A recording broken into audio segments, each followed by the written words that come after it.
Assalamualaikum warahmatullahi wabarakatuh. Halo, jumpa lagi dengan Munova. Pada video kali ini Ibu akan menjelaskan tentang pembentukan bayangan pada cermin. Tahukah kamu bahwa cermin yang kamu pakai untuk berkaca setiap hari adalah sebuah cermin datar? Jika seberkas cahaya mengenai cermin datar, maka cahaya tersebut dipantulkan secara teratur. Peristiwa pemantulan cahaya pada cermin datar menyebabkan pembentukan bayangan benda oleh cermin. Pada saat menentukan bayangan pada cermin datar melalui diagram sinar, titik bayangan adalah titik potong berkas sinar-sinar pantul. Bayangan bersifat nyata apabila titik potongnya diperoleh dari perpotongan sinar-sinar pantul yang konvergen atau mengumpul. Sebaliknya, bayangan bersifat maya apabila titik potongnya merupakan hasil perpanjangan sinar-sinar pantul yang divergen atau menyebar. Bayangan anak laki-laki pada cermin datar ini bersifat maya. Pembentukan bayangannya dapat kita lukiskan sebagai berikut. Titik bayangan dihasilkan dari perpotongan sinar-sinar pantul yang digambarkan oleh garis terputus-putus. Untuk melukis pembentukan bayangan pada cermin datar dengan diagram sinar, langkah-langkahnya adalah sebagai berikut. Pertama, lukis sebuah sinar dari benda menuju cermin dan dipantulkan ke mata sesuai hukum pemantulan cahaya, yaitu sudut sinar datang sama dengan sudut sinar pantul. Selanjutnya, lukis sinar kedua sebagaimana langkah pertama.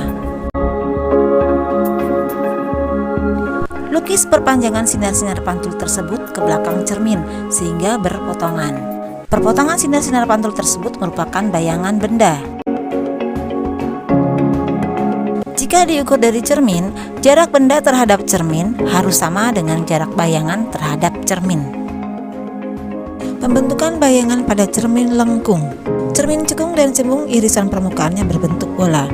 Cermin yang irisan permukaan bola bagian mengkilap yang terdapat di dalam disebut cermin cekung, sedangkan cermin yang irisan permukaan bola bagian mengkilap yang terdapat di luar disebut cermin cembung.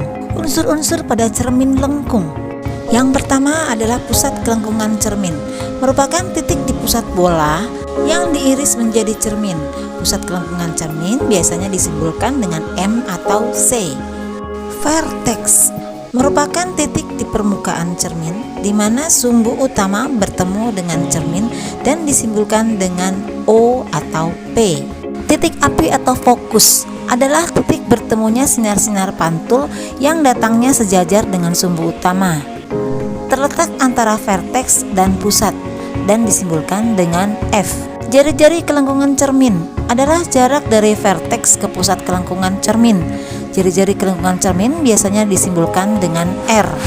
Jarak fokus cermin adalah jarak dari vertex ke titik api dan disimbolkan dengan F kecil. Agar dapat mengetahui pembentukan bayangan pada cermin cekung, kita dapat menggunakan diagram sinar dan 3 sinar istimewa.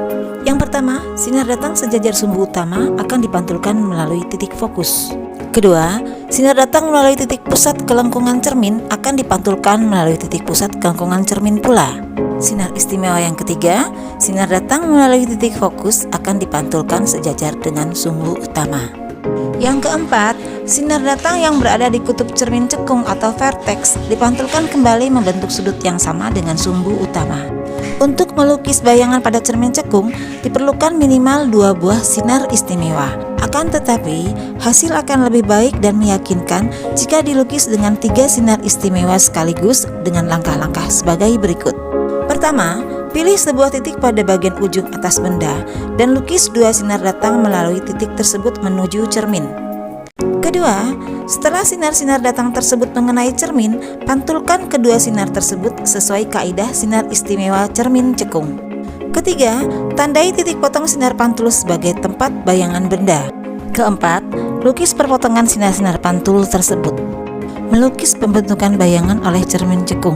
Bila benda berada di belakang pusat kelengkungan cermin atau benda berada pada jarak lebih dari jari-jari kelengkungan cermin, lukislah sinar istimewa yang pertama yang sejajar dengan sumbu utama dan dipantulkan melalui titik fokus. Kemudian sinar kedua, sinar datang melalui titik pusat kelengkungan cermin yang dipantulkan melalui titik pusat kelengkungan cermin pula.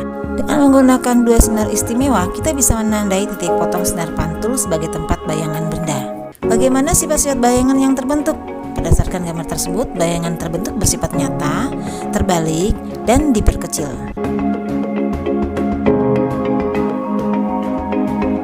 Sekarang bagaimana benda jika berada tepat pada titik kelengkungan cermin?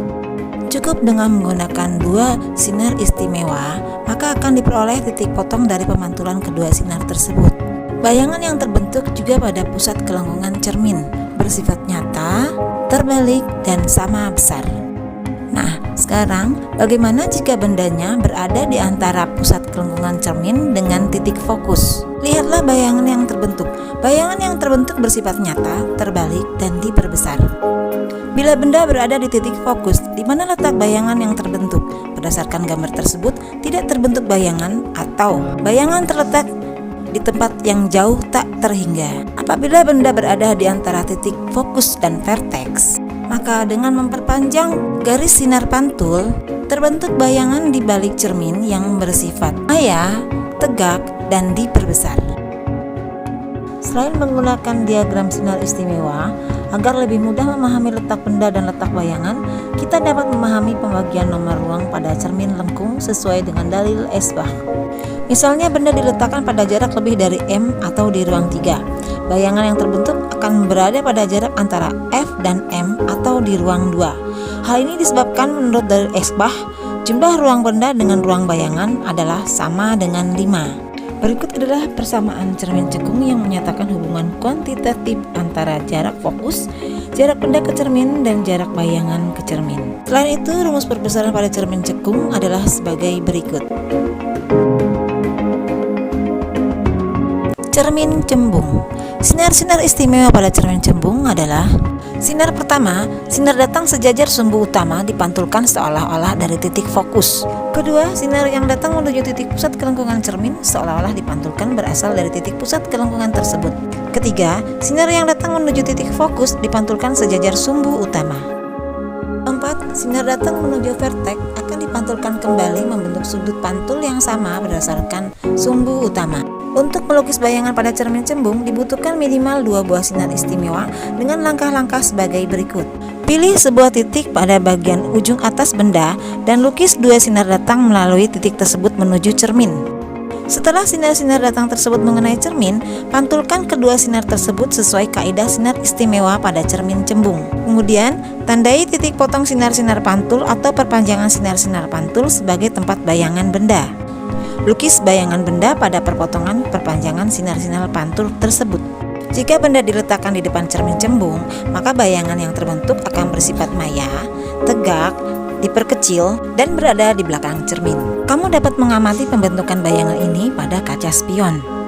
Rumus yang berlaku pada cermin cembung sebenarnya sama dengan cermin cekung, namun perbedaannya titik fokus dan titik pusat kelengkungan cermin untuk cermin cembung terletak di belakang cermin. Sehingga pada cermin cembung, jarak fokus atau F dan jari-jari cermin atau R bernilai negatif. Kita coba dengan soal sebagai berikut.